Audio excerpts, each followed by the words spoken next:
Yes, sir. What's poppin'? It's your boy, D-Boy Henry Heck, back at it again with another episode of the GG or Die podcast, episode 24. The big 24. Goodness gracious, what a time to be a gamer, boys and girls and boys. This week we had quite a few hands-on previews of some up-and-coming action-adventure games that look pretty goddamn good. I already made videos on them, already talked about them, but at the same time, just thinking about it right now, it just get my blood, it get my juices flowing, get everything in my body percolate. You get what I'm saying? Because these games, well, minus one, I think one will be, we'll see. I like the action-based, more linear style or hub-based experiences. I feel like the developers get to really focus in and fine-tune and tweak and make things extremely detailed, but also make things flow quite well. And you don't really have to, well, you shouldn't really have to worry about a lot of performance issues like you will with a, open world game where they have to render all this kind of stuff and they gotta figure out certain techniques and we only gonna load what the characters directly look at, stuff like that, where even though you don't see it happening, it's still being processed and computed, and all the geometry and algorithm and science and protons, neutrons, and all that type of stuff still going on inside of the background that may cause the system to hiccup or anything like this. You get what I mean? I like these smaller because the performance seems to most of the time be on point. And ain't that more annoying than when you enjoying an experience, you in a smooth, you walking around, running around, everything smooth, everything looking good. Then you get a hitch. Then you get a stutter. Then you get some kind of situation where it pulls you out from that experience, boys and girls. And I like the flashy combat, because when you ain't worrying about trying to process all that stuff, you can process on some cool stuff. Combat effects, glitter, flashiness, pretty, all this type of stuff you can focus on and showcase, and really let the personality of the game shine. And I'm all for that. Tides of Annihilation gameplay, succulent. The Black Myth sequel, succulent. Phantom Blade Zero, succulent. Cannot wait for that game. Now the game is looking awesome, brothers. All the weaponry, the combat, bro. Combat. That's what it's all about. Combat. And a cool character doing cool things. And I'm with it. I'm excited. This is a great time, grand old time to be alive as a gamer. We got a lot of the people, gaming is dead, this is the worst. All those people are kind of falling to the wayside, and games are dropping, producing. We got some upcoming fire coming. Mortal Shell 2 is out. We got Plague's Tale coming. I've been enjoying the first Plague's Tale game, Plague's Tale Innocence. The big homie Will Trip 7JP put together a pretty accurate description of what you do inside the game. You're not just escorting, and that's kind of I'm like, bro, I do like stealth, but I do not like escort missions. That's one of the bane. Escort missions and underwater levels are the banes of my gaming existence. I can't stand. I will put a game down straight up. One of the main reasons I stopped playing A Blaze of Fire. Combat is dope. Visually, it looks, the art style is cool. The mechanics of smithing your own weapons, all that is cool. But man, I got to a point where you got to escort, and then they'll kind of like kidnap the character you escort, and then you got to go find them. Then you like, bro, absolutely not. Absolutely not. Then the way they chose to the Souls-like stuff they copied is don't make no sense. All the enemies respawn and bosses respawn, but at the same time, you can't level up and just get stronger and just crack heads and run. You gotta legitimately run all the way through. Like, bro, I'm not doing that, bro. I'm cool. So when I got to that specific section, I'm like, no, this is too much. This is too much of a bad thing right here, and I'm cool on it. But so long as it's not any of that type of stuff, I'm with it. I'm with it. But anyway, Plague's Tale Innocence has been, I'm like, I want to say 8 or 9 hours in. I'm not sure. I'm 8 or 9 hours. I'm a decent way sure. And I've been actually playing that joint exclusively through the cloud. Been playing exclusively through the cloud, PlayStation Portal, and it's been a damn good experience if I do say so myself. In that, I have had like 2 hitches. Well, I don't even want to say hitches, to be honest with you. It's just been a situation where the symbol will pop up. So you get like a, you know what I mean? If you play and you use it, you know what I mean? And it's like for a split second, it'll pop up and it'll make the little sound and then you know. But I feel like in that time, in that amount of time, and only that happened a couple of times, that's pretty solid. You know, obviously you wouldn't want this to be your sole gaming experience, obviously, but I figured it'd make for a cool experiment. You know, it's an older title for sure. It looked damn good still, to be honest with you. The visuals still kind of, keep up with some of the stuff producing today. But overall, I've been having a grand old time. There's a lot of mechanics in there that are super cool for a stealth game. You know, you got your distraction stuff, you got headshot damage, if they got a helmet on, you can throw like some acid, it'll melt the helmet off, and then you can get a headshot. Then you have these companions that you can point out to, break doors or pick locks, stuff like this. Super cool. Send your little brother off to have him jump in a hole and unlock a door. It's a lot of cool stuff going on in there, and they keep you immersed in what is going on. That's a damn good game, and I hate that I slept on it. Fortunately, the fan base carried, and we are now up to, I say we, but they are now up to, like, I've been a fan for the whole time. That's how folk is. That's how folk is. It's been a series going on for 30 years. You play one game, and now it's all of a sudden, it's we. But third game is coming up. So I was like, man, I'm going to go ahead and check it out. Maybe I can get both of them in for the third game come out. But I looked up some more information, and the third game turns out to be a sequel. Not a sequel, but a prequel 15 years before the original game. So I'm not too pressed to, jump in and get into the second one. Because I could just play that after. Because neither of these 2 games seemingly will affect what's going on with the third game. And that game seems to be more of action, adventure, my type. You get me? So I'm really, really looking forward to that. Then we got, of course, Mortal Shell right around the corner. Well, it's out, but I'm finishing this, and goodness gracious, Tales of Iron 2 dropped the goddamn free deal, goddamn. With some fishing. They made an announcement yesterday, like, tune in tomorrow. We got some news for you tomorrow. I'm like, hold on, what they talking about? What are they talking about, brothers? And lo, twas a DLC. 10 new bosses, some new quests, all kinds of stuff up in here. Even they've even added fishing. And I messed around with the fishing.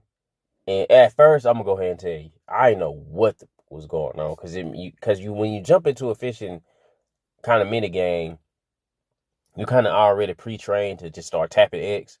Nah, you don't do that. You wait until, well, you don't wait. You hold X, right? X controls the hook going up or down. And so when you're in the encounter where you actually trying to catch the fish, there's a green area inside of the hook where you want to try to keep the fish as it's moving. And the way you keep up with the fish as it's moving up and down is you hold it. Like, if you hold it, the hook will raise. If you let it go, the hook will drop. So once you get a bead on where that fish is, you kind of want to raise it and drop it until the meter on the right feels, and at which point you will catch the fish. And so the first area in outskirts, they send you off to catch a marlin. They send you off to catch a marlin, and you hook it, and you think you're pulling up a marlin. Surprise! Deal with that, and then go back to fishing, and then you can catch and get used to the mechanic. But once you get used to it, it's super simple.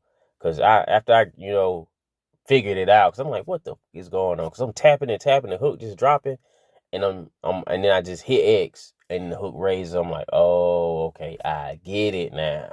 I see it now.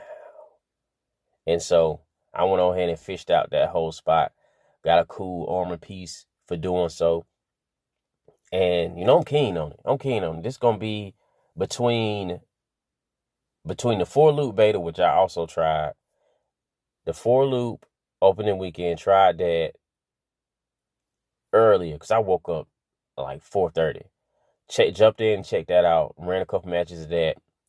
Then I went ahead and installed Tales of Iron 2 because I had an early night last night. I went to bed at like 9:40. So I ended up waking up like hella early this morning. I originally woke up at like 3:50, but I was like, nah, that's too early. That is way too early. So I laid there, I dozed off, got back up around 4. It was 4 something. It was like 4:27. It was something. I don't know, something like that. And then I was playing 4-loop until about 5. Yeah, because I ran like 4. And the matches over there, they don't take long at all. And so I wanted to check it out. And then I wanted to get my Tales of Iron in because between this weekend, it's gonna be Tales of Iron. I'm going to knock that out this week. That's getting crushed. And of course, Plague Tale Innocence, that's getting crushed as well. And we have Alien Fireteam Elite coming up this week. So my schedule will be pretty much clear for that. No, I won't. That's a lie. Because Mortal Shell 2, I'm jumping into that. Jumping into Mortal Shell 2. Then we got Crimson. Now, Crimson Moon ain't this week. So I think with Mortal Shell 2 and Aliens Fireteam Elite. And that'll be my rotation until Plague Tale drop. And hopefully I'm done on Mortal Shell 2 by then. If not, which I probably won't be, to be honest with you. I probably won't be. So that'll be, instead of being like a day one, it'll probably be like a week 1 or week 2 purchase. You get what I mean? Because I was not expecting that goddamn Tales of Iron 2 update. I was not expecting that. And that is one of my favorite franchises. Only 2 of them. But as far as new franchise, new ending, I'm in there. I love Tales of Iron. I absolutely love it. They did add some new stuff to the sequel. They did make it a little more difficult. But at the same time, I'm locked in. They got the voice actor for Geralt. I forget his freaking name, but he is the narrator in this. So when you get to a little story beat, because the characters themselves, they don't speak English. They don't speak a human language at all, to be honest with you. They just make sounds, and in the speech bubbles, it's like pictures, So if they want you to go right, it'll be like an arrow to the right. Or if they want you to go to a specific place, it'll have like a small picture of that specific place. And for the important stuff, the voice actor for Geralt will pop in and he'll narrate the situation. And it's cool. The art style is cool. Like I always hype this game. It's got that like pop-up book store type of graphical situation. Super cool. Art style dope. Art style is brutal too. Especially when you get your executions and you see him like Arlo do whatever. He might jump on their back and then stab him in the head 2 times and then chop the head off. It's lit. But it's animals, so it's not like people getting dismembered. It's bugs and frogs and bats and stuff like this. And I figure in this update they're going to be more like fish theme, more nautical theme. I did see one boss which was a giant squid, and another boss which was like a big ass shrimp. Fire. And as I'll just go ahead and say, the big ass shrimp was my first boss fight after booting the game back up. What? Nah, I take that back. That's a lie. It was not my first boss fight. My first boss fight after booting it back up was like a mech. Crazy, ain't it? Like a mech. And talk about getting your tail whooped. I didn't fight any mobs whatsoever. As soon as I hopped in, I pulled the map up and I seen like the quest kind of marker thing. So I immediately went over there and like, oh, okay, go fight this boss or whatever. So I find him on the map, I go fight him. Then warm up or anything. I got cooked. And this joint was jumping through the floor, jumping through the ceiling, shooting lasers, shooting missiles, all kind of stuff that you really ain't experiencing in this game in the first place. But then now they added this stuff in later on, and I'm not even sure when they added it or if this boss specifically was part of the update, because I assumed it's been so long, I assumed they were just like, all right, moving on to the next game or whatever. So I had not been really keeping up with it until I seen them post. I'm like, oh man, I'm in there. But all that aside, that's pretty much my gaming plan for the next 2 weeks. We got Crimson Moon, RPG 88. Super hyped about that. I'm hyped about it. It look doggone cool. You know, very reminiscent, in my opinion, of Darksiders. I keep saying it because it's that old school 360. You know the era. You know the era. Bro, when bro gaming was the thing. That's what we was doing. Bro games. That's why I like to call them. Because, you know, third person action, sword swinging or gun shooting, and you're usually playing as a heavier, highly armored individual doing some brutal things. And that's cool, man. I'm super glad, and I always harken back to Space Marine 2, kind of reawakening that, and, you know, reigniting my passion for just fun. Not all the extra being super deep and this existential crisis and this character's having this mental health. Like, bro, I'm cool on that, bro. I'm cool. I just want to do some cool shit, to be honest with you. I'm not trying to be wrapped up in some super deep story with the 14 writers spilling their hearts out and projecting and writing a version of their younger selves into. I don't give a fuck about that. I'm gonna keep it all the way true. I'm cool. I got enough shit going on in the real to worry about to then come and jump into a game and trauma bond with a person that don't exist. I'm cool. You get me? But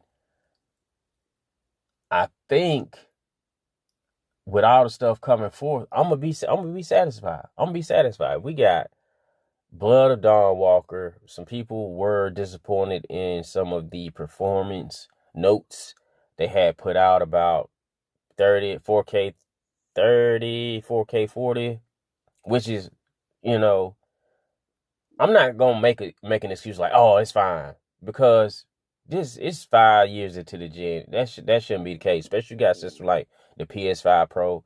No, you should absolutely be hitting the top. Absolutely. That stuff is cool at the kick of the generation. That stuff was cool when, you know, the Pro first dropped. Okay, certain stuff is acceptable. But at this point, there's more than enough examples, and there's more than enough people out here providing or able to provide help. And if you just don't want to reach out to them, cool, that's on you.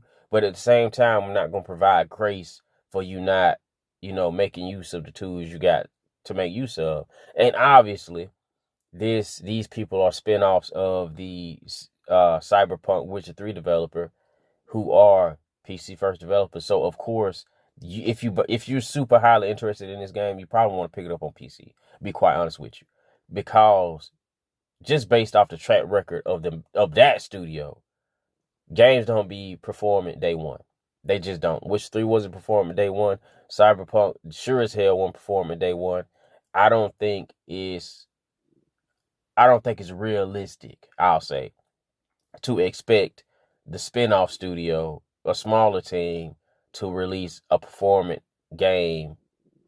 I just don't. You know what I mean? And then especially when I see that, it kind of like shocked me back awake to be like, all right, man, these are the people we really working with. They saying this. So more than likely, bro, this joint is not going to be it's not going to be spit, shine, and polished day one. It more than likely ain't. And it is disappointing, because it should be. It should be. These people have been making games for a long time. And if you are going to release a game multi-platform, it should then be performing on all the platforms you're releasing it for. Otherwise, focus on putting that bitch on PC only. Just do that. Just do that. That's what they should have did with CD. I mean, that's what they should have did with Cyberpunk. That shit should have never touched the console. That shit should have came to console until a year later. Max. I mean, minimum. A year later, minimum. The game had too many issues. Too many delays. Then when it finally come out, still had issues. No excuse for that. So if situations like this come up with this, sure, people will say, oh, it's a small team. But at the same time, you know you're a smaller team. You know you have issues optimizing. So why then would you still pursue the idea of launching on multiple platforms? And of course, this is all right now. We don't know. This bitch very well could drop polished than a bitch. It very well could. It's just working off of past experiences with these individuals. It's unlikely. It's unlikely. And this is a game I think is fucking cool. I think everything about this game is cool, minus a vampire transforming into a wolf. I don't know why that rubbed me the wrong way. I don't feel like, this is my personal feelings, I do not feel as though a vampire, a half vampire, what Dawn Walker, should be transformed into a fucking wolf. That's just me. Just make them run fast. Just make them run fast. For fast travel. Do that. Then it's just something about it that is immersion breaking for me.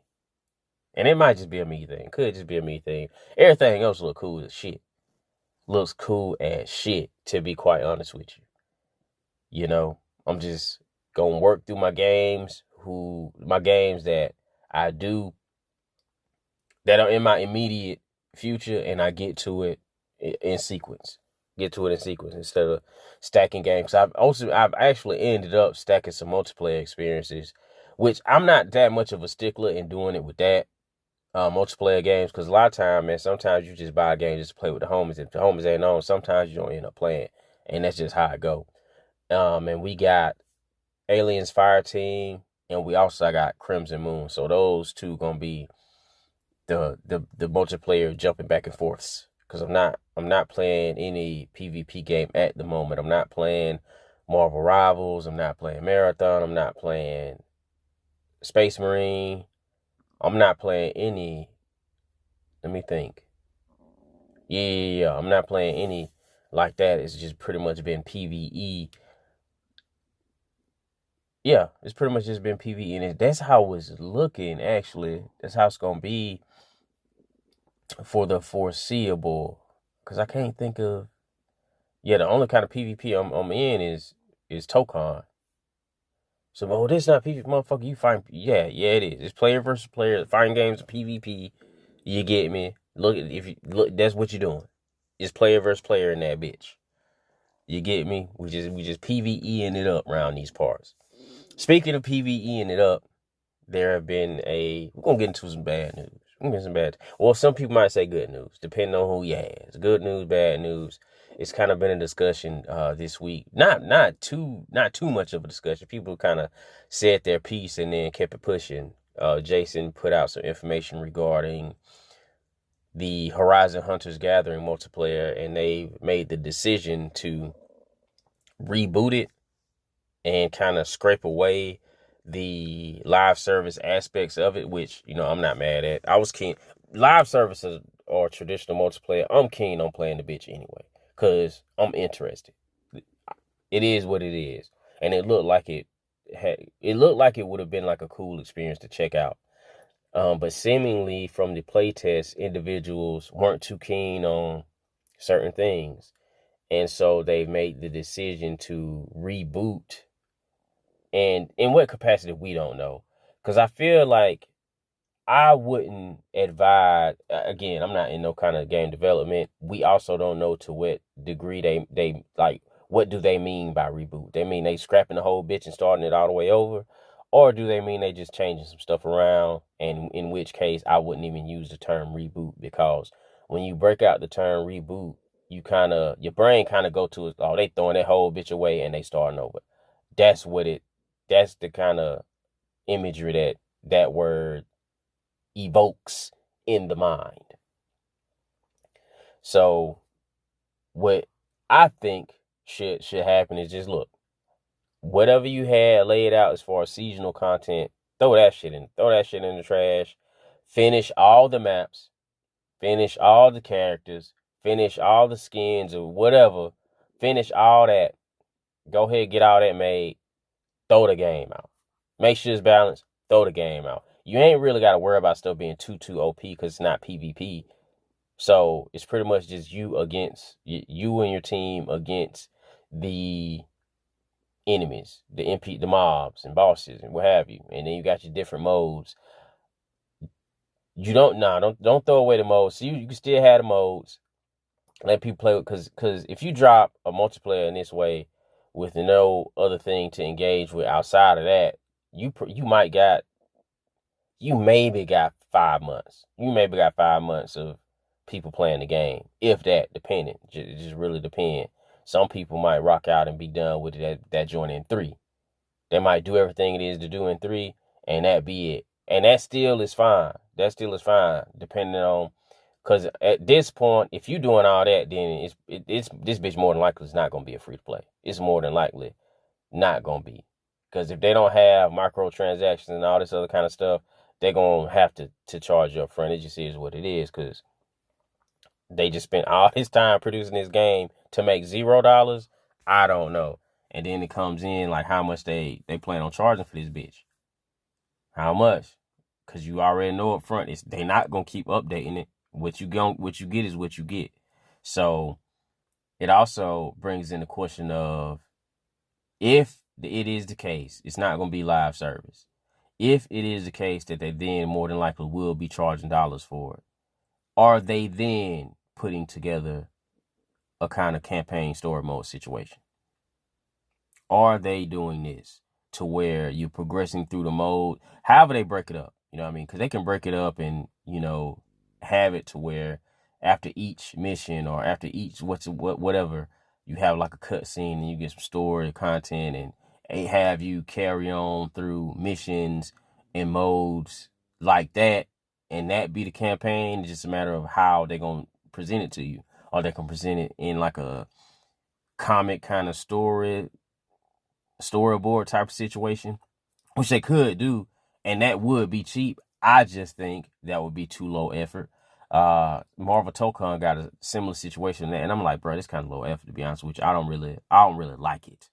You get what I mean? I don't like it being presented that way, especially when you gotta, because some people don't like the art style. I don't mind the art style. I think the art style kind of cool, to be honest. It's very expressive. You could not like how the characters look, but it's vibrant. It's got that kind of paint brush stroke situation, and people want to say, oh, well, it look like this because they want to chase Fortnite. Fortnite look good. I say it. Fortnite looks fucking good. Say what you want to say. Fortnite is an excellent looking game, especially for the art style. They have perfected that art style. Now, you can have your issues of not wanting a Horizon game in that art style. Cool, I got you. Cool, fair. But that doesn't mean, because you don't want a Horizon game in the art style, don't then automatically make the art style ugly. You get me? It's kind of like when people say, artwork is AI slop. It's AI slop. Clearly, this image look good. Now, of course, you do got some AI images that don't look good, obviously. But you also got some images where individual made that look like shit. We ain't calling that slop. But some people have it set in their minds that if it is AI, it's automatically slop. Automatically. You get what I mean? So we can look at it and say, all right, no, I don't want a Horizon game in this art style, but at the same time, the game don't look bad. It don't. And it could just be a me thing. You know what I mean? It is what it is. Some people like to be a lot harsher than they really think. It's just for the effect of, whatever. I'm not even gonna get into that. But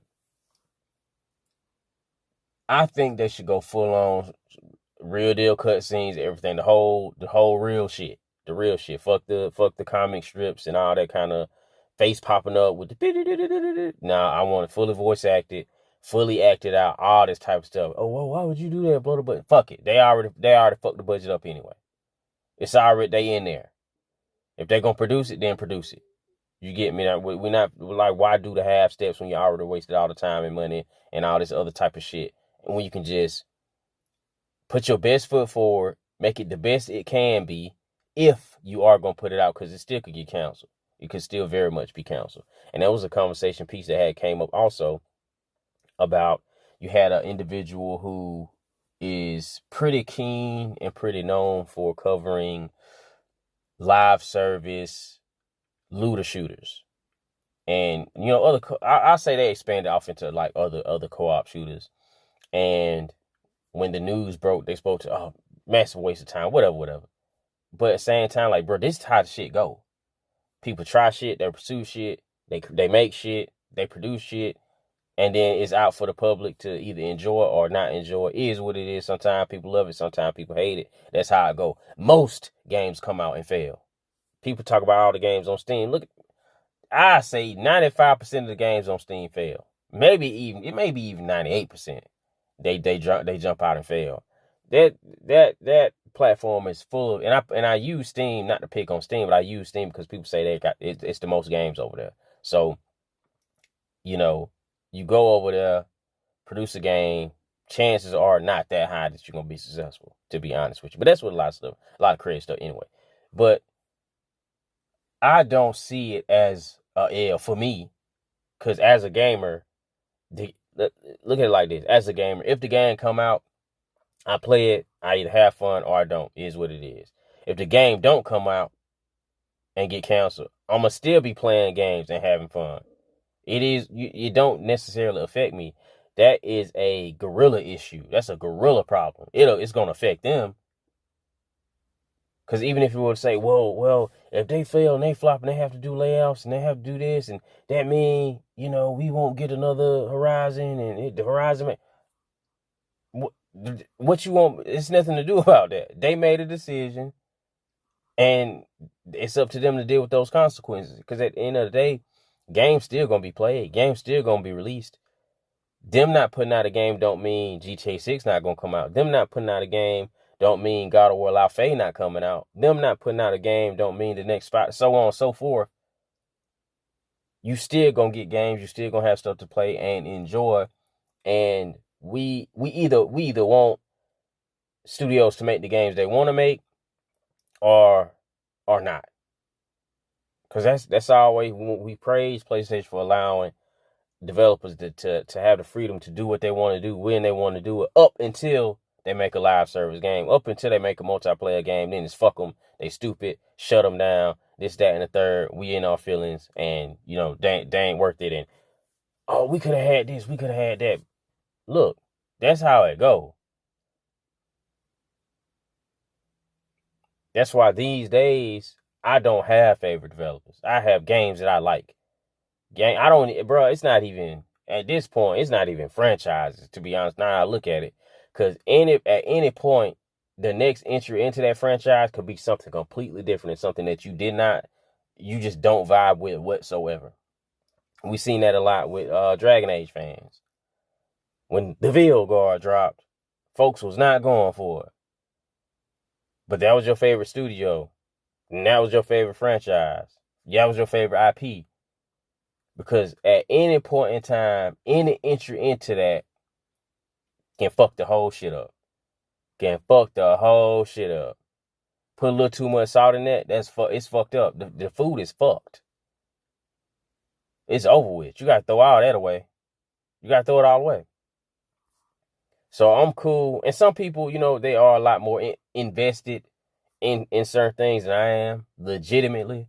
Because I am a completely, wholeheartedly, like, straight up, if I see something online, I could be done with it. I don't gotta test it out. I don't gotta check nothing. I'm cool. A motherfucker can give me the shit for free and I still won't play it.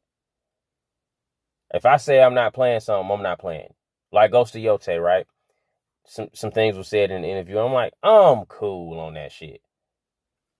I didn't buy the game. My game share partner bought the game. I've had access to the game since like 2 days after release.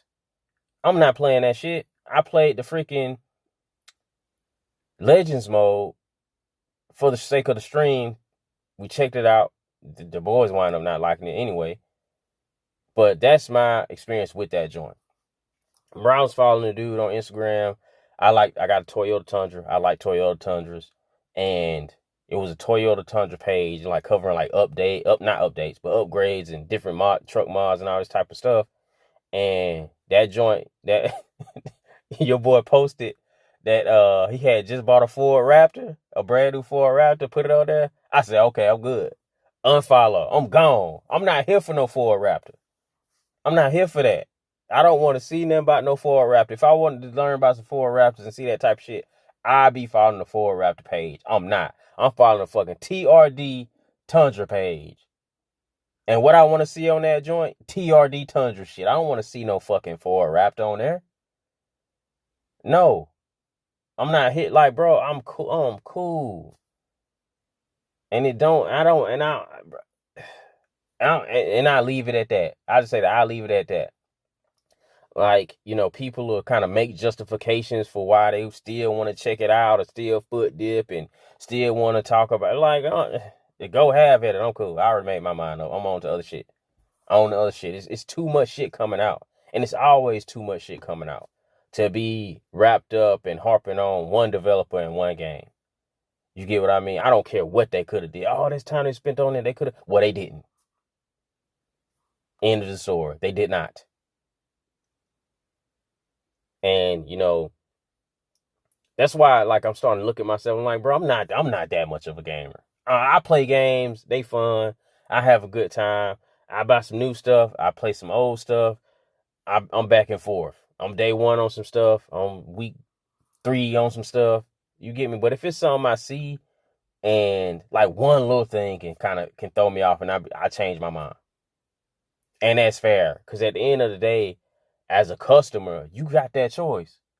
Up until you spend that money, you got that choice. That's why, like, another situation with this GTA 6 leak stuff, I think the whole shit is weird, to be honest with you. I'm not a person who indulges in leaks. I just don't. And even when Insomniac leak happened, I didn't look at none of that shit. One of the homies called me immediately. Hey, you see that shit? I'm like, I seen that it happened. I didn't look through none of it. Cause like, I'm cool. Like, why? The game ain't nowhere near. It is not nowhere near coming out. Anything you see is not gonna be flattering. When they ready to show it, they'll show it. And I'm not looking at it until then. So a lot of stuff popping out. Dude jumping out the window trying to make demands. Like, brother, you going to jail. You are going to jail. And for what? This game still gonna sell gangbusters. The people who are gonna buy it ain't gonna not buy it now because you put some leaks. Like, what are we doing? You're not hurting them because apparently they're not even changing no plans. They're not bothered. You going to jail. So at the end of the day, it was for nothing. You got you a little moment, a little 15 minutes of fame or what have you. Videos getting taken down, channels getting struck, a lot of stuff going on behind. But like in the whole grand scheme of the release of this game, you fucked your life for nothing. People cheering for it. Fool, go ahead, bro. You got it. You got another guy popping out the window talking about, he know who it is, and he released this whole big. I didn't read. I read like the first 2 lines. Like, okay, cool. I reshared it into Discord so the brothers and sisters can check it out. But other than that, like, all y'all niggas weird. All of you. Because you jumped out the window to do this for some attention. Now you're going to jail. Then the other guy jumped out the window for some attention because he wanted the clicks for being the person who I figured out who it is. Like, bro, don't nobody care. Next week ain't nobody going to be talking about this. It's over. You get me? And I've already made my decision to, like, not buy the game. So I'm not even engrossed in what's going on. I talked with the homie a couple of times about it. A lot of people hype about the game. Cool, enjoy, have grand old time. It's enough coming out to where it's gonna roll over, and I'm gonna be covered either way. So, cause I'm not beating games quick enough to get to each of the ones I want to play in sequence of them coming out, because they coming out too quick. You got some games where one game will come out like a week later, another one coming out. I can't. especially like that type of game, like a Blood of the Dawn Walker. I'm not gonna be able to beat that game in a week. I'm just not gonna be able to do it. It's gonna take me probably 2.5 weeks to beat that game. 2 weeks. It took me freaking Beast of Reincarnation ain't even that long. It took me like 2.5 weeks to beat that joint. And A Plague's Tale Innocence ain't that long. And I'm coming up on, it's about to be a week into that. And that's supposedly like a 10, 12-hour game. So I'm covered regardless of the fact. I mean, I'm covered either way. I got some, and I'm going to have some fresh new shit to play. So it's not like I'm going to have to, bury myself in my backlog and play a bunch of old stuff. Like, it's going to be fresh stuff. It's going to be stuff like max a month long, a month and a half long. So I'll be fine with ignoring a lot of stuff. I mean, you got Final Fantasy Resonance coming. You got freaking Control. You got, again, Phantom Blade. You got Blood of Dawn Walker. You got Plague Tale Resonance Requiem. Plague Tale Resonance. It's like 3 Resonance games coming out. Control Resonance, Plague Tale. It's, if that's even that. You know what I'm saying? My mind is kind of jumbled right now. So I might be like meshing and mixing up some stuff. But them games gonna be at least, well, Blood Dawn gonna probably be longer than 20 hours. But the other ones, they gonna be, Final Fantasy for sure gonna be more than 20 hours. So you covered. You covered. Like, missing out or skipping out on one game ain't gonna make or break your gaming season. And then you can always get to it later. Because later on I could end up changing my mind. But it's just doubtful because it's just so much joints coming. So many joints coming. And they hitting at a rate that, man, I thought what it was like 2 years. I think it was 2 years ago. It might have been 2 years ago when it was like, it was hitting. People were like, oh man, this is kind of like 2016. Gaming ain't hit like this in 20. Man, listen, bro. This year, they have been hitting. Now, if you got a specific developer you like, or you just waiting on PlayStation first party, and that's it, you kind of fucked. But if you just like games in general, it ain't been nothing to not play. Every month has been at least two. So you got them, and then you sprinkle in like if you a Helldivers enjoyer, if you're a GT7 enjoyer, if you enjoy a sports game enthusiast, if you're a COD enthusiast, in between all that, you can sprinkle some little live service in there. But overall, you gonna be good. So that's one of the main reasons I don't harp or focus in on certain stuff, like little aspects of this or little aspects of that, because why? Because why? There's no real reason to do so other than to trauma bond on the internet with strangers, and that's not cool. Because, like, bro, back when I was on Reddit and I'm like going through stuff, I'm trying to read and get some understanding for some stuff going on, and it immediately devolves into that, and I'm like, fuck.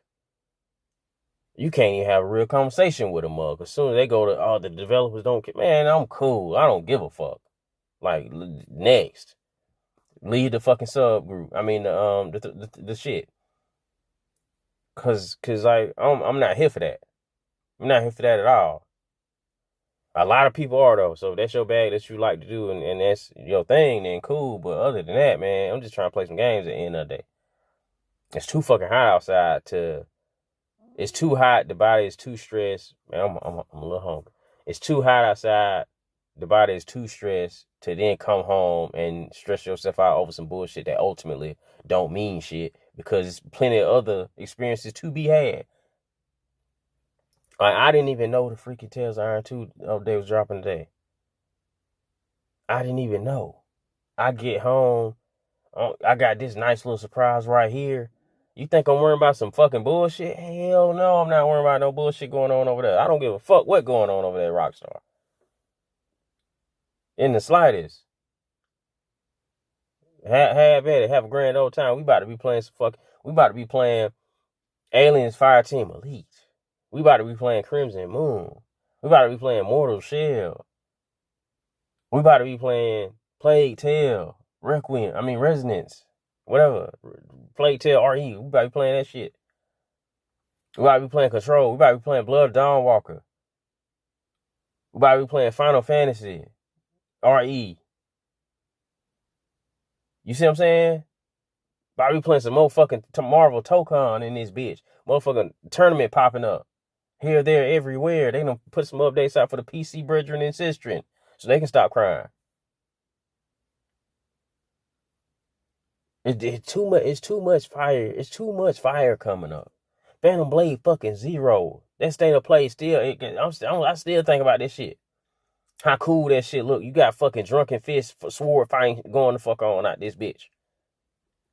All type of cool shit going on. The coolest of shits. Checking out the motherfuckers they finally got the fucking Dust Bloods network test popping. Folk loving that.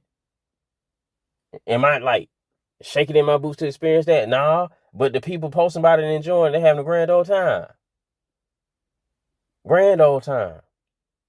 Shit is happening out here. Gaming is good. Gaming is great. Plenty to be enjoyed. And when you're not enjoying it, step away. Ain't nothing wrong with stepping away. Ain't nothing wrong with taking a couple days off. Taking a couple weeks off. Taking a couple months off. Fuck it. Take a year off if you need to. If you ain't having fun. Because that's what the fuck it's all about. If you not having fucking fun, what you doing? What you here for? What you here for? Because you scroll up and down the like, bruh. And that was on me. Shout out to the boy, the big homie. He told, hey, man, you on that For You? And fuck it, I was on that bitch. Like a fucking fool on the For You page. Because I'm seeing stuff and I can't believe certain people think in a certain way. But then at the same time, like, bruh, it's the internet. People don't think this way. Motherfuckers on the internet think this way. You know what I'm saying? So I went on right on back to the following. You know what I'm saying? The people I made the conscious decision to interact with. And it's fucking chill. It's fucking chill. So, you know, take a step back. You know what I'm saying? Go outdoors, catch a fish, or whatever. And if you just like being engrossed in the game and culture like that, okay, cool, that's you. Do your thing. I just come to the realization that ain't me. You get what I'm saying? I'm not bathing in the waters of this shit. Because a lot of the issues that people raise up as issues, when I take a seat and really think about it, it's like, bro, I don't really give a fuck about this shit. I don't really give that much of a fuck. You get me? Because in one post, it'll be somebody complaining about some shit that I don't really give a fuck about. And then in the next post, it'll be something like, new game trailer, new this, new that. This update is out. Go check. That other shit is gone out my mind. I'm like, oh shit, man, Tales of Iron 2 just dropped some shit. Oh, been accepted to the for loop shit. And we go check that out. See what that's hitting for. You get me? But not gonna drag it out no longer. That's all I got for you right now. Just wanted to make a little episode for the people. You know, episode 24. GG or that podcast. Catch me here every Saturday, 11 in the a.m. Talking, yapping. That's what I do. Catch you on side the next one.